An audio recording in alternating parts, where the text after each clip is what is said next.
thank you. Is it on? No? It's on? No.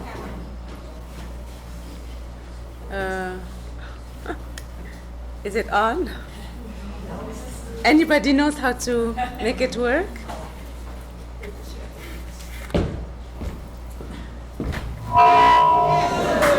There you got it. Let's see. It's working now. It's working. I can tell it's working. I want to thank very much David for his introduction, and I want to thank especially Charlotte and David Brunner for inviting me here. I remember when I came more than 10 years ago, it was a source of big encouragement in my life to be invited here, and it has continued throughout the years, this encouragement. When I first started writing songs, it was when the war broke out in my country of birth, Beirut, Lebanon. I had been singing and playing the guitar before, but I had never composed songs, and the war was so painful that I had to express it, and it came out in songs, words, and music. I compose in French. As you know, my creative writing is also in French, and I was fortunate enough to have David translate my first novel in English, L'Excisé, which is a beautiful translation that he did. And I'm going to be reading parts of this novel tonight or this afternoon. I'm going to be reading part of the novel in his translation, in his English translation, and I will also mix it with some of those songs. I would like to start with one of the songs, which is the very first song that I composed when the war broke out. And you will see that the words are very simple. It says, "There is no more sunshine, there is no more sun. My country of dust has gone under the sea. The beaches, the childhood, the sea rolling over my childhood memories.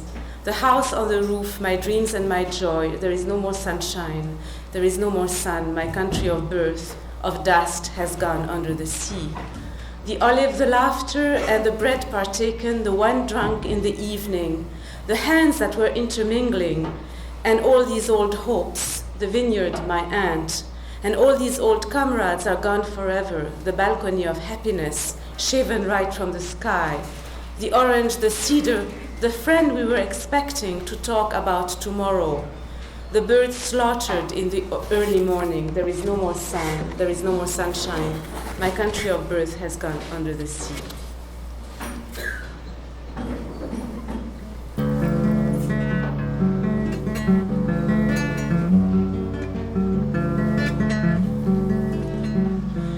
Les plages, l'enfance, la mer se déferlant, mes souvenirs d'enfant, la maison sur les toits, mes rêves et ma joie. Il n'y a plus de soleil, il n'y a plus de soleil, mon pays de poussière est passé sous la mer.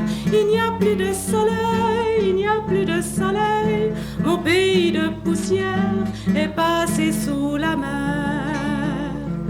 L'olive, les rires et le pain partagé, le vin bu dans le soir, les mains entremêlées et tous ces vieux espoirs. Il n'y a plus de soleil, il n'y a plus de soleil, mon pays de poussière est passé sous la mer. Il n'y a plus de soleil, il n'y a plus de soleil, mon pays de poussière est passé sous la mer. L'orange, le cèdre, l'ami qu'on attendait pour parler de demain, les oiseaux étranglés dans le petit matin. Il n'y a plus de soleil, il n'y a plus de soleil, mon pays de poussière est passé sous la mer. Il n'y a plus de soleil, il n'y a plus de soleil, mon pays de poussière est passé sous la mer.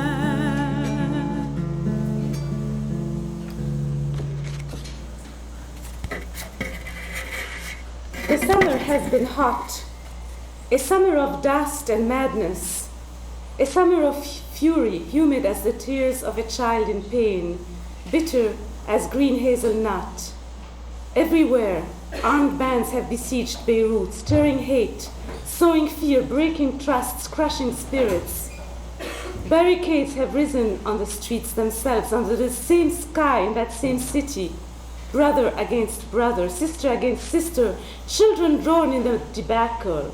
The cannons, the machine gun, the rocket and the rifles have rumbled from Christian side and from Muslim side, tearing the silence, creating desolation, perforating hope. Blood has run, a black blood laden with lineage, an ignominious blood, a vengeful blood, corpses scattered upon the street, causing panic, call out for other death. The sea has reddened, then turned to ink, at length swallowing its shame. The president has made a speech stressing the urgency of the moment, the need to end these battles, to begin negotiations, to sit down before a cup of coffee and learn who began it all and why. Leaders of various groups have smiled and scratched their heads at the naivete of the president. The shooting has been stopped for a while, allowing everyone to rearm, to quickly bury the dead, and to plan new offensives. And the battles have begun again, greater and more violent because more vengeful, more mortal because nourished by the dead. The Sixth Fleet has received orders to steam towards the Eastern Mediterranean. America and Russia are on the alert. America wants national integrity granted to a small nation, which protects her guns and her butter.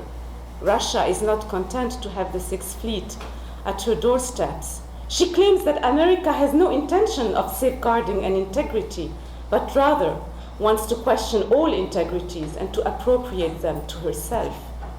The Security Council has assembled to discuss Lebanese problems. There is a vote which calls for a ceasefire. All members vote aye, except for Russia, which abstains.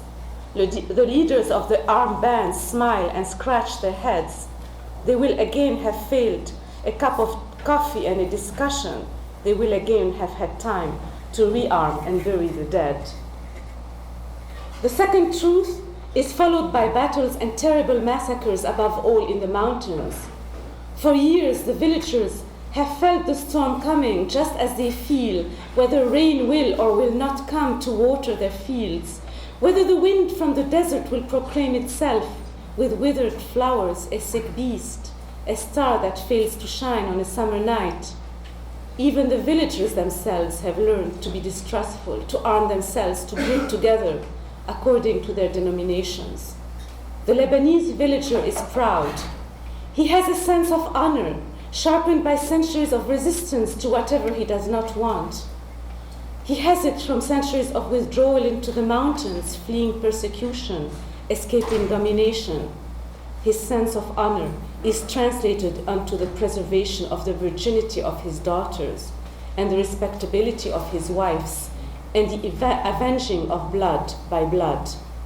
To provoke a villager is to rush into a sure and certain faith. Battles into the mountains are atrocious and passionate. In town, on the plains, and in the mountains, each person counts his dead and cries out in anguish. Groups to take action through non-violence are formed. They march through the streets, riddled with bullets. Below houses battered down like stacks of cards. Catholic, Orthodox and Maronites priests, Sunni, Shiite and Druze sheikhs, Protestant pastors and Jewish rabbis all hold hands, crying out against the carnage, wishing to refuse it in the name of their religious identities. But this is not a war of religion or religious identifications. They have forgotten the masses who rot in misery and who seek to burst through the roofs of their putrid hovels. They have forgotten that those who beg their breads are not loved. They withdraw as they have ventured forth, a body of people, moving, peace-loving, refreshing in times of fever. Many are struck down and arise again to give blessing, only to be struck down anew. Many die without ever having truly understood. Women weep and raise their arms to heaven, imploring God to take pity. Their tears run even to the sea, which seems to expect them.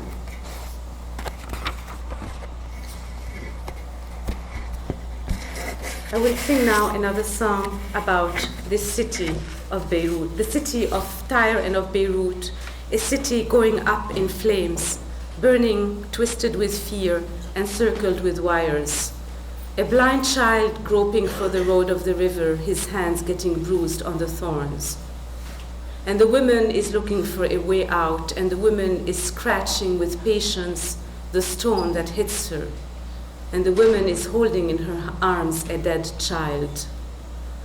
The city has become quiet under the ashes.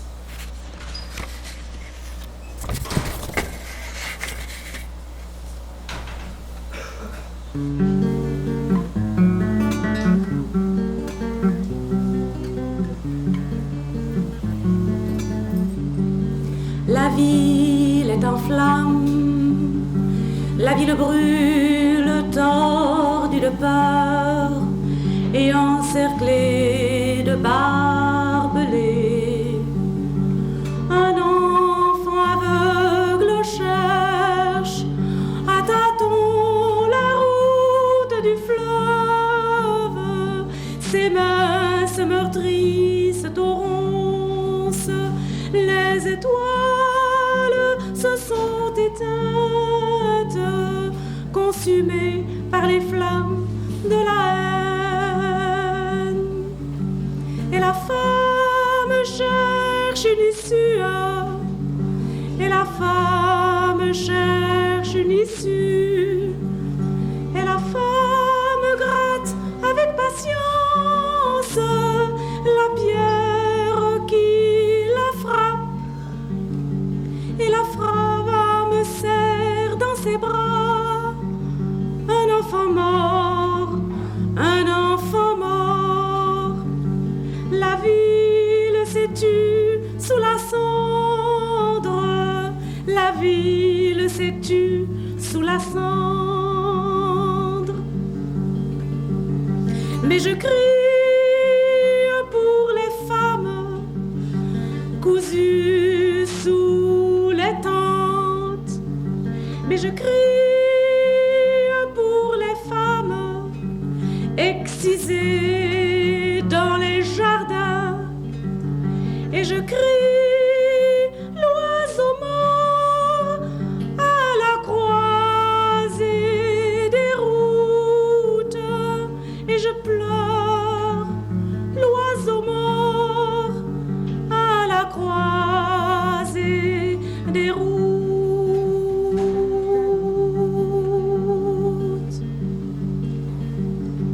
Le sud est partagé, tiré de part et d'autre de la mer. Les vagues déferlent sur un rivage de sang. L'oiseau plane et tombe dans le vent de la plaine. Tire, sais-tu, sous la cendre, tire, sais-tu, sous la cendre.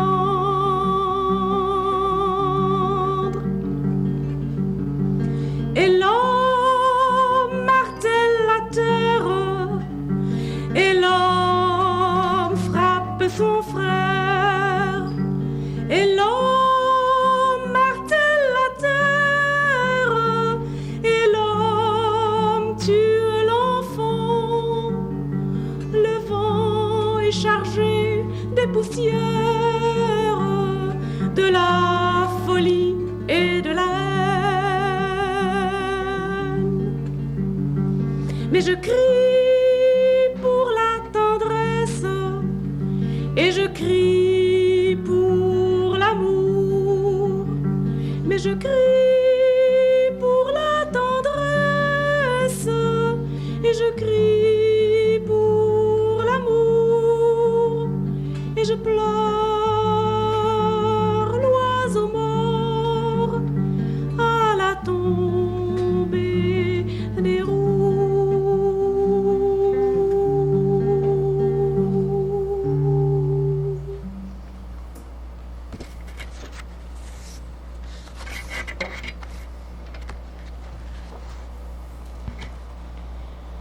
Slowly the ship leaves the dock.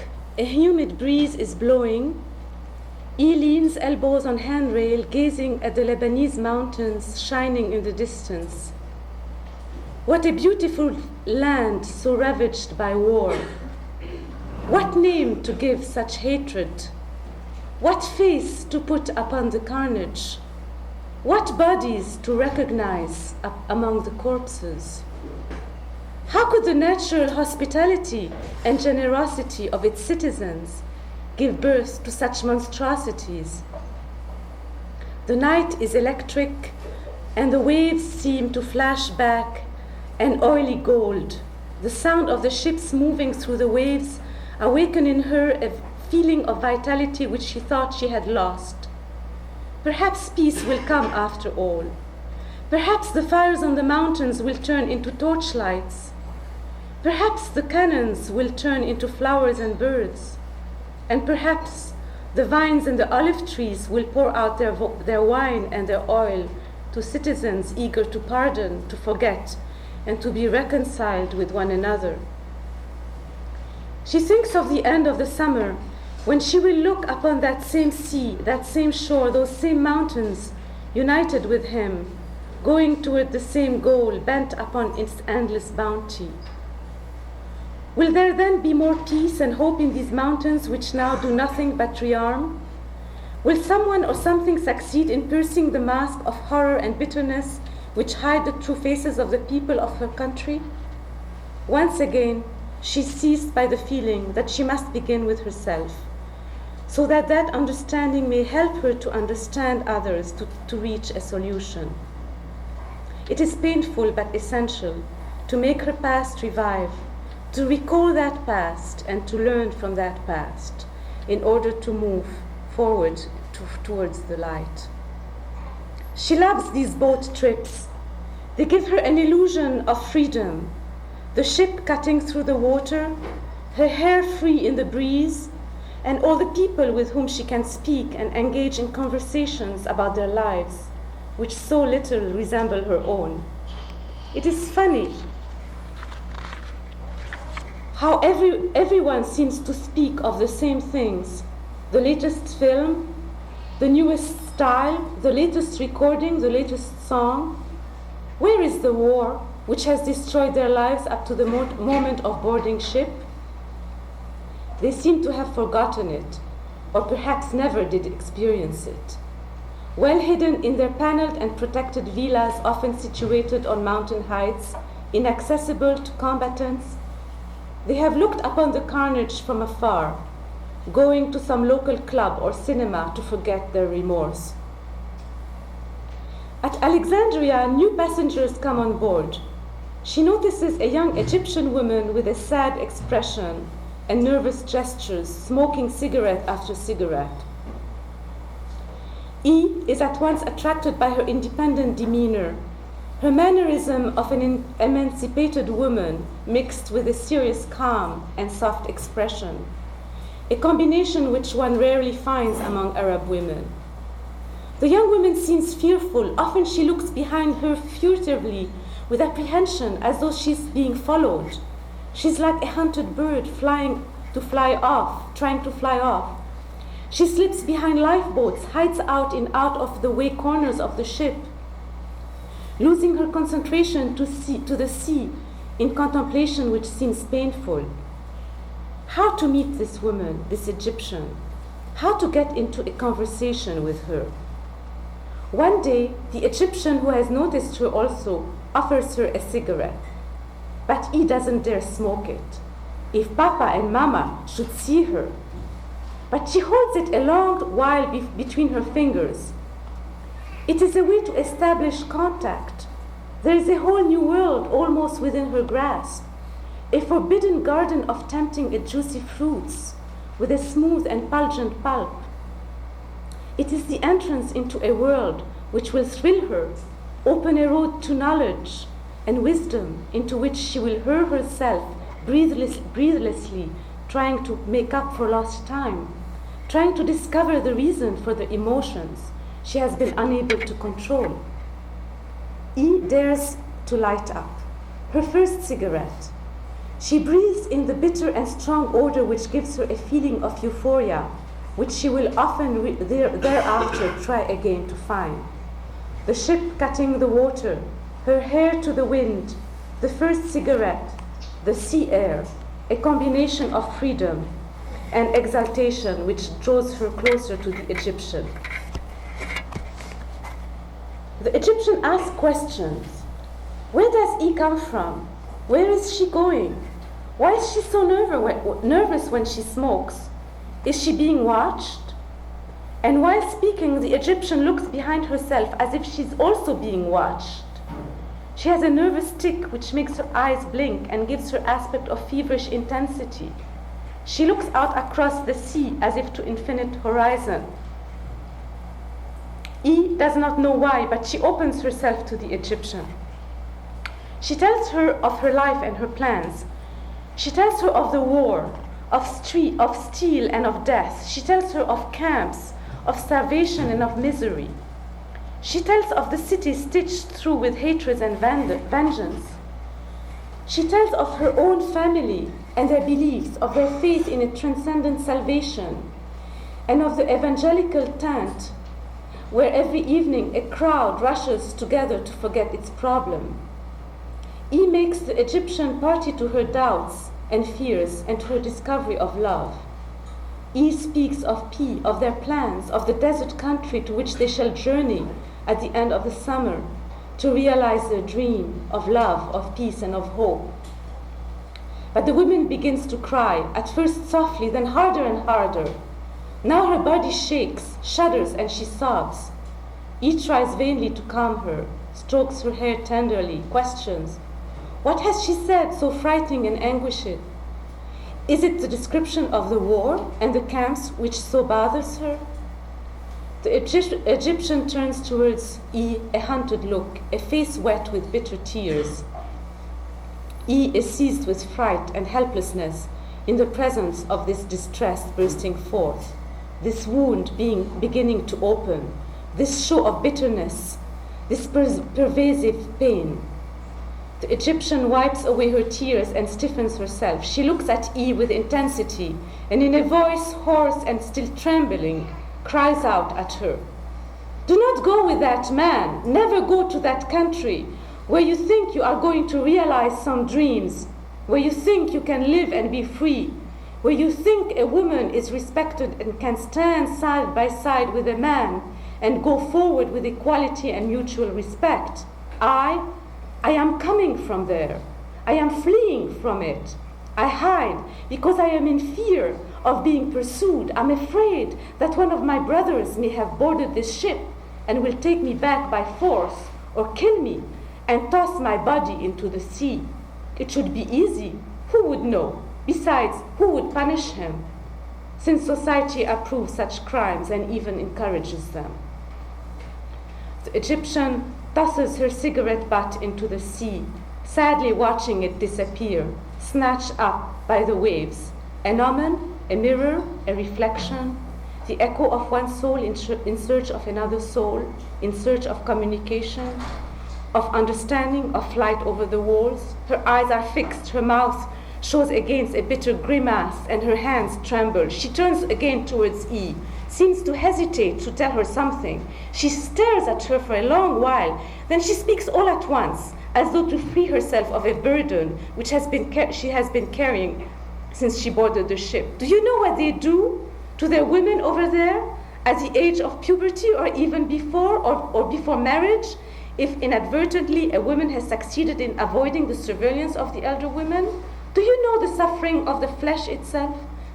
The burning, the rending, the tearing out of that delicate and sensitive organ lodged between the two legs, the excision, the ablation of the organ called the clitoris, and the erotic nipple and the minor labia and the major labia also cut, mutilated, excised, and the wounds which bleed and bleed and bleed and bleed never-endingly, and the days and weeks of immobility in the dark, legs fastened by cords, the body shaken with spasms, and the feeling of shame, terrible shame, and the cries of women, and the piercing grief which never ends when you know that your body will never again be as it was, when you recognize that something which would give you the power to vibrate, to feel, has been stolen from you, when you are afraid of hemorrhaging, when you know that your body has been transgressed, that have already been violated, that a part of your life has been taken away, and that instead you have been sewn up, tied, closed, so that you may never again breathe or open yourself to life, to tenderness,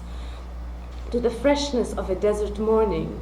And there were old women cackle, cackle, cackle, cackle, happy to revenge themselves for what life has taken away from them too, happy to see that the flow of blood continues, that the suffering is not stopped at their own body, that the internal circle perpetuates itself and turns and turns and turns and turns. What are you doing?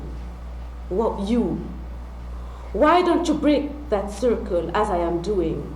Why not rebel before it's too late, before you also become an excisé? You have lived the war. You have seen the horror of blood spilled in the streets, on the earth, external to yourself.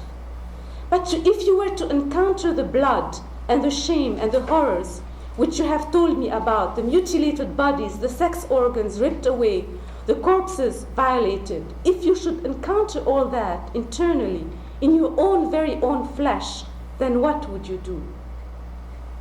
He has the impression to be talking to a mad woman. She does not understand very well the thrust of the Egyptian's words.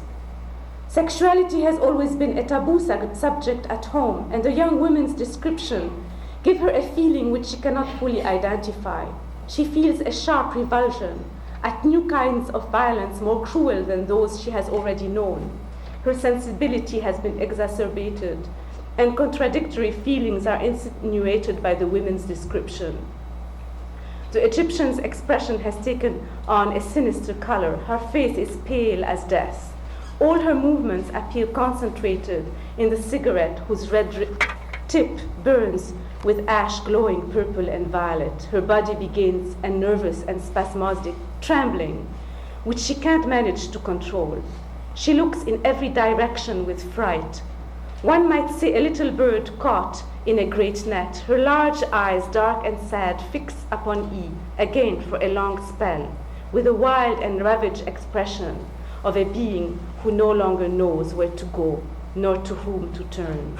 Then she disappears behind a lifeboat like a child who has just been stopped for something unjust, monstrous, devastating, and who does not wish to show her tears, who does not wish to let herself give way to her affliction before another person or even a mirror. During the following days, he searches vainly for the Egyptian. If you're interested, you can read the book. I'm going to sing now a song that I have composed on the practice of genital mutilation, which millions of women suffer from all over Africa and the Middle East. And the song says, in the plain they are advancing, one by one they are advancing, unconscious of the grip, unconscious of the knife, unconscious they are advancing. I can no longer sing, I can no longer dance, I can no longer kiss you. My kiss is veiled with a purplish blue blood with a stop put on their ecstasy. In the plain the blood is flowing and the women are screaming while remembering the age of shame. When they went under the same knife, on the same plain. I can no longer color your paintings with pastels. I can no more play the song of love. My joy is blocked in the screams shrieked, in the tied up hands, in the spilled blood, the crucified childhood, in the stop put on their ecstasy. In the plain they are dying out, one by one they are dying out, to the joy of pleasure, to the call of desire. Unconscious they are being extinguished. I can no longer turn you on, I can no longer caress you. My passion is veiled, my desire smashed, my flame stifled. In all these wounds, in all these cuts, in all these seams sewn on their ecstasy.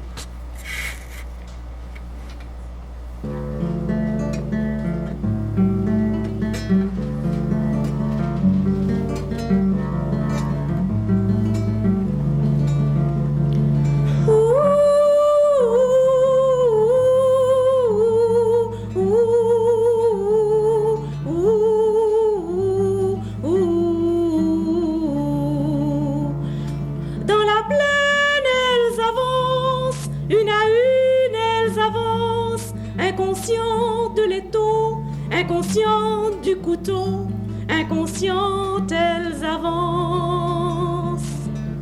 Je ne peux plus chanter, je ne peux plus danser, je ne peux plus t'embrasser. Mon baiser voilé du sang violacé de l'or est posé sur leur extase.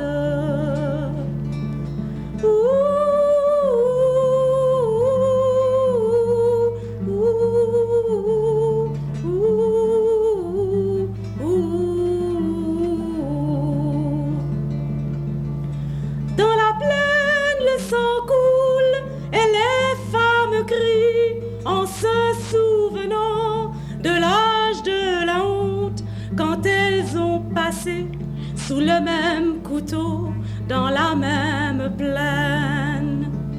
Je ne peux plus colorer ton tableau de pastel, je ne peux plus jouer la chanson de l'amour. Ma joie est bloquée dans les cris poussés, dans les mains liées, dans le sang versé, l'enfance crucifiée, dans les taux posés sur leur extase.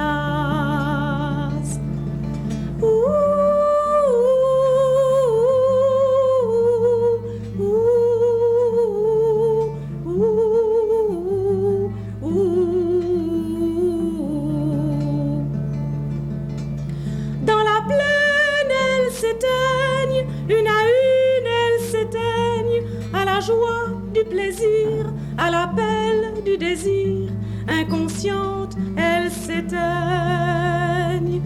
Je ne peux plus allumer, je ne peux plus caresser, je ne peux plus m'ouvrir. Ma passion est voilée, mon désir écrasé, ma flamme étouffée dans toutes ces blessures, dans toutes ces coupures, dans toutes ces coutures cousues sur leur extase.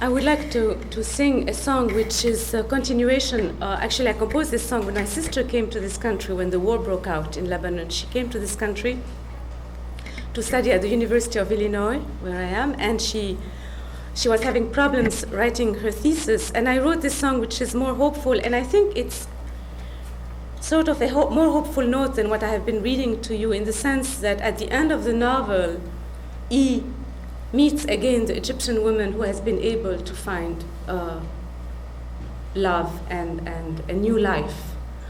And I composed this song for my sister, but it also says something about all the women in Africa and the Arab world. And when I was touring Africa about 3-4 years ago, the women in Tunisia had chosen that song to translate it in Arabic and sing it, because they found that it was giving them hope. And the song says, she writes what is not popular. She unveils problems to be hidden. She hits herself on the walls of reason and of semiotics and of all criticism. She saw the sun of harvest. She put her heart in a prison. She took the birds of her novel and she told it to go to the horizon. We have a city to patch up, the orange tree, the vineyard to replant, the sun above to search for, the women help rise up, hope to find again. They will go on holding hands. They will trace flowers on the road. They will plant trees in the garden. They will light the morning star. She moves on circled with cannons. She draws wings to her prison. She takes up each line of her violin, and she leads the child to the dawn's evergreen. I learned to sing in your hands. I weaved the thread you stretched out. I found the words you missed out, and I wrote tomorrow's vision.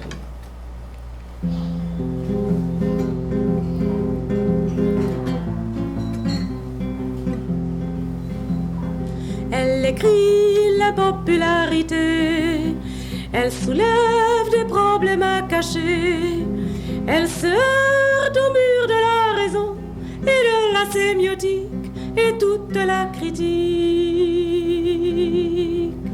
Elle a vu le soleil des moissons, elle a mis son cœur dans une prison, elle a pris l'oiseau de ses romans et elle lui a dit d'aller vers l'horizon. Nous savons une ville à rapiécer, l'oranger, la vigne à replanter, le soleil plus haut à rechercher, la femme à relever, l'espoir à retrouver. Elles iront en se tenant la main, elles traceront des fleurs sur le chemin, elles planteront les arbres des jardins et elles allumeront l'étoile du matin. Elles avancent encerclées de canons, elles dessinent des ailes à sa prison, elle reprend chaque ligne des violons et elle conduit l'enfant à l'aube des sapins. J'ai appris à chanter dans tes mains, j'ai tissé le fil que tu tendais, j'ai trouvé les mots qui te manquaient et j'ai écrit la vision de demain. Nous avons une ville à rapiécer, l'oranger, la vigne à replanter, le soleil plus haut à rechercher, la femme à relever, l'espoir à retrouver.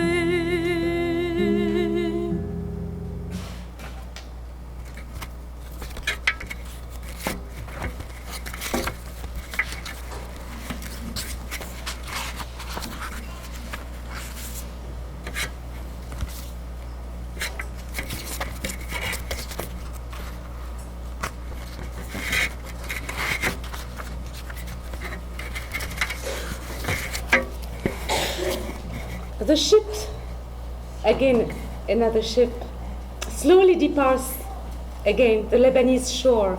They are side by side, a Muslim man and a Christian woman, an impossible mixture, but realized thanks to love and thanks to faith and thanks to the belief in a better world, to a common goal of the triumph of the forces of life and tenderness. The ship parts the waves, the same sea which she crossed several months ago with her family. Today she is with him. She studies his proud profile. She loves his expression thirsting for the dream. His caressing hands take hers and draw her toward the cabin bunk. It seemed only yesterday that she had entered a similar cabin, where the Egyptian had shown her the scar between her thighs, the monstrous blue cicatrix, the erotic nipple torn out, old women cackling, blood flowing to the earth, a cross to bear, a crescent to brandish, infinite suffering, inflicted by force and without respite, the halting of joy, pleasure amputated, ecstasy asphyxiated, womanhood demolished. Women crying in every tent, women forming in frenzied groups, screaming their grief, their desire to live. Marry as it please you, man. 2, 3, 4 wives. But if you fear it isn't fair, take a single wife, or else captives in a war that are worth more to you than to be unable to sustain the needs of a large family. Today, he has encircled her with his robust arms. He carries her to the cabin bunk, humid, sea salty. He caresses her with passion. Her whole being vibrates next to that man whom she followed because she believes in him, because he stands as a symbol of liberty and truth, because a hand has brought them together despite the forces of destruction which surround them, and in spite of the violence of a war which has planted dehumanized corpses in a soil plowed with vengeance. His arms strain more strongly. Her trembling increases. The end of the myth. Woman feeble, man strong. Woman earth, man plow. Myth fixed, rooted, weakness, aching, grief. Sea of endless woe. He plows her. She yields. She lets go of herself like a being totally devoid of vision, like a non-being. She gives in once more to fate. May he guide me, he. It is he who has the vision. It is he who will show me the way. I am the way, the truth, and the life. None come to the Father but by me. This is by all rights my way. Therefore follow it. Do not walk those roads which would distance you from the way of God. Behold, that is what he orders you. Perhaps you will fear him. Palestine, Christ, the man of Jaffa, the way which plows her, the sword which quarters her, the nails which crucify her. My God, grant that this cup not be too bitter. Penetrate me, oh penetrate me, and may the torture end, so that you may be satisfied, satiated, that all your desires may be fulfilled, so that at last you walk down your road to Damascus. May you lead me beside the still waters, where you and I may live in peace in the green pastures, where we may again find Palestine, where you and I together may rebuild Palestine. Thanks to you, because you have penetrated me, because you have taken me, because I have yielded myself, because all has its end in your vision of the world, in that emblem which you wear about your neck, emblem of Palestine, symbol of resurrection and the life, symbol of a new world, of new values transformed into seeds which fall, which rain upon the world, carrying the rebirth so long awaited. I am here in your arms, and you do not even see me. You see nothing of me but a morsel of flesh which you hold in your arms, that mythical being which you turn into putty to mold, which you mold according to an idea preconceived, taught for centuries, learned from childhood, when you were only a small boy in the great house of Jaffa, where your father used to say to you, "You see, my son, a plow and oxen are needed to plow a field, and seeds are needed to inseminate it. Thereafter you must pray God that he causes his mercy to rain down from heaven." And you listened to him, believing that you would always have a land, a plow, and oxen, and believing that God would always smile from heaven, sending you rain and blessing, filling you with manna. You are expert, my friend. Your fingers penetrate me enough to make me feel that there is something extra that exists in you and which might be born of you and me, a spark of understanding, a world of tenderness, if only you would allow yourself to listen to your inner self, to let speak that which is deep within you and which you hide beneath the agility of your fingers stroking over me. And you enter my flesh, expertly knowing your way. You know the convolution of my mythology, but you do not see me. You cannot see me because you will not look at me. You are too wrapped in viewing yourself. And I remain here, my hands empty, my womb empty, my thighs parted, all my being thirsty for tenderness, for encounter, for discovery, all my being awaiting that the explosion come to an end, and that my flowering may begin, so that I may talk about my hopes, and that your eyes will look at and see me. Woman who races toward the light, woman whose joy is cut down, torn away at its root, woman who works with patience at the heart of her being, so that other women may see life, women frozen in her silence, women crucified in her pain, and the little child leaves the maternal breast, and it launches out toward the river where the dragon awaits her, the monster with 7 heads, which prepares the ending. The shoreline is profiled in the distance. It is a line flat and yellow, a yellow of gold. It is the desert which enters the sea. E is gliding towards her future. A silence has settled between them. It is not a mutual silence. It is not a silence of understanding and meaning. It is a wall of silence. It is a silence which separates them, which parts them, which sows doubts in her. What has become of the moments shared in face of that same sea, when a vision of the future hurled her toward him, when their two beings were united in a common goal? He studies him. His profile is hard. His eyes lose themselves in the distance. She takes his hand and tries to interlace his fingers with hers, to try to warm herself in his flowing life, in his vitality, in the blood which flows in his fingers, in his order, in his fire, to try to overcome that fear which feels surging in her. You must veil yourself when we arrive at the village. A woman must be veiled if she wishes to be respected. There's no reason for you to be any different from the other women. I shall be called upon, because of my role as a teacher, to take on great responsibility with respect to the authorities of the neighborhood city. I would not wish for people to talk.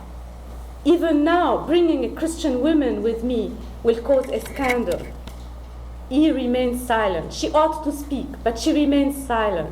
What could she say to him? Yet she ought to speak. And the scenes of her childhood begin again. When she tried to confront her father, it was then that when she was a child that she should have won the battle. She ought to have faced her father down, let herself be nailed into her room, die rather than be crucified. What?